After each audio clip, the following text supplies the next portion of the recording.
Monster House is a strange film. The kind of film I half expect everyone my age to have seen once as a kid, when in fact half my friends tell me they have no idea what I'm talking about. The kind of dark kids movie where characters casually say things like, "You wanna be a dead person? I love life!" Or where throwaway jokes as a kid go straight over your head. John, where are your parents? My dad's at the pharmacy and my mom's at the movies with her personal trainer. All right, meet me at the danger zone now. Fine. In other words, the best kind. Then what is it? Well, if those are the teeth and that's the tongue, then that must be the uvula. Oh, so it's a girl house. What? But what really makes Monster House linger for me now as an adult isn't just its humor or its tone, it's how the movie sees the world. I'm Danny Boyd, and this is CinemaStix.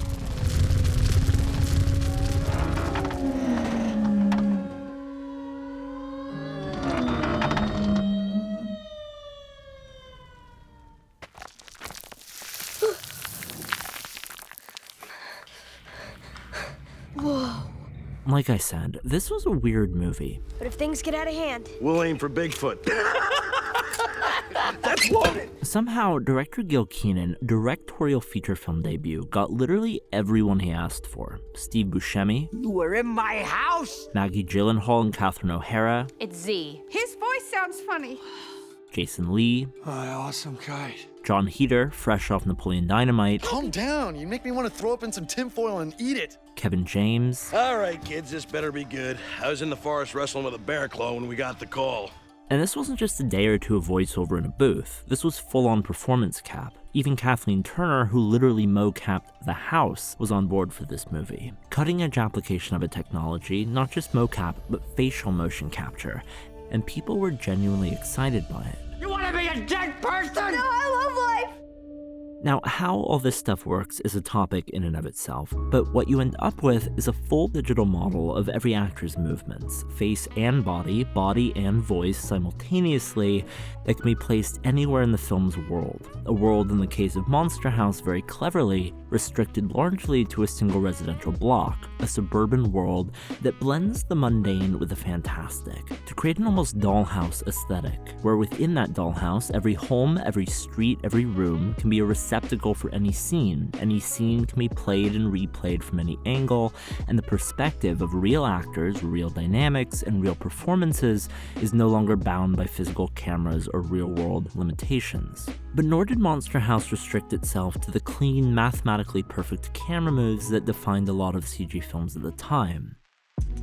Here the filmmakers designed a remote gyroscope simulator of handheld camera movements. Pan, tilt, drift, wobble. In an animated film capturing real performances, it was just as important to capture real, imperfect camera motion. Further! Come here! Yes, over here! And yet perhaps real isn't the right word. Monster House very carefully avoids hyperrealism. As Gil Keenan put it, this isn't the world we see when we open our window. It's close, typical American suburbia, but from the very beginning, everything's just a little skewed, a little heightened, a little elongated, almost like a dream, a kind of half marionette look that has ultimately kept Monster House remarkably timeless, following the uncanny realism of prior attempts at the technology like the Polar Express 2 years prior. But so, how does Monster House use that technology within its unique world to master perspective through the virtual camera, a perspective of dread, of childhood fear and naivety, of danger? Well, it all begins with the very first shot of the movie.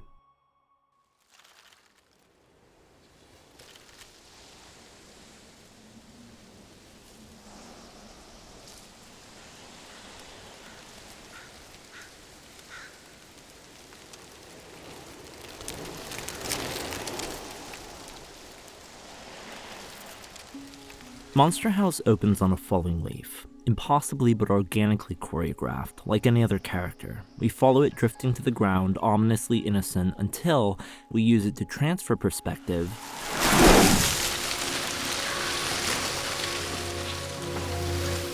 to a girl on her tricycle. A perfect handoff of point of view, or so we think. For when she stops short, whose perspective are we in really? Our camera doesn't wait. Our leaf keeps going, reverses direction, and returns, revealing the tricycles caught by the mud of a yard. All one shot, by the way, not as a technical flex, this is CG after all, but as a declaration of intent. The camera will guide our attention, mislead it, and then it will reveal the truth. Only when the leaf circles back to the tricycle do we swap perspectives. It is now the girl observing the leaf, which leads her attention, and ours, to the house to Old Man Nevercracker, bringing Nevercracker into the scene. Oh, get off my lawn!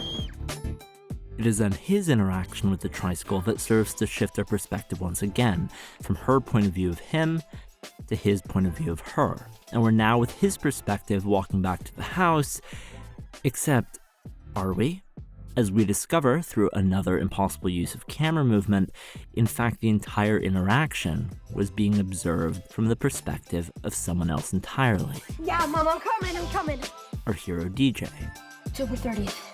Another tricycle. I'm coming!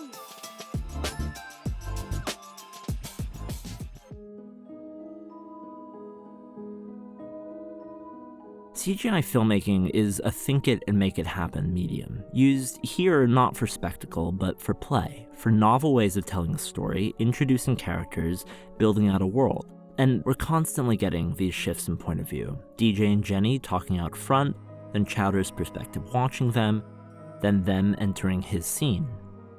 Or even within single moments, like the camera transitioning into the game zone using glass and reflections. Perspective is fluid, it's always in motion, and there are cool shots like these everywhere. The almost second-person point of view of the heart attack collapse, cracking glass, dividing characters, and severing DJ's neck. This transition. Off-kilter angles, noir and expressionist-inspired light and shadow, reflections in glass. None of this is necessary, and yet all of it is necessary.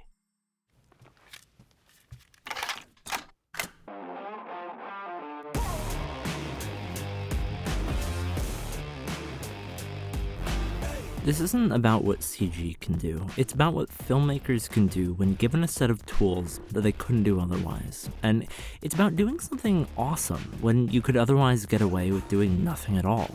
It's that unexpected, unnecessary commitment to the art and to its own just weirdness that is, to me, what makes Monster House worth its place in history.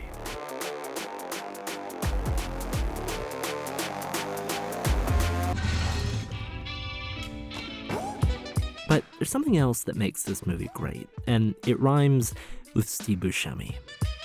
Keenan wanted Buscemi, he got Buscemi, and no one else in the world could have played Nevercracker like he did, which, frankly, is true for just about every role the dude's ever taken on. Which is also precisely why I've decided to wrap up the first season of my new show, Let's Rewind, talking all about Steve Buscemi, and how he came to be the obscenely unique talent we know him as today. This will be the third and final episode of Let's Rewind, a series where I look back to the early careers of iconic actors in Hollywood. I dig up early roles, early film reviews, visit important landmarks significant to their early careers.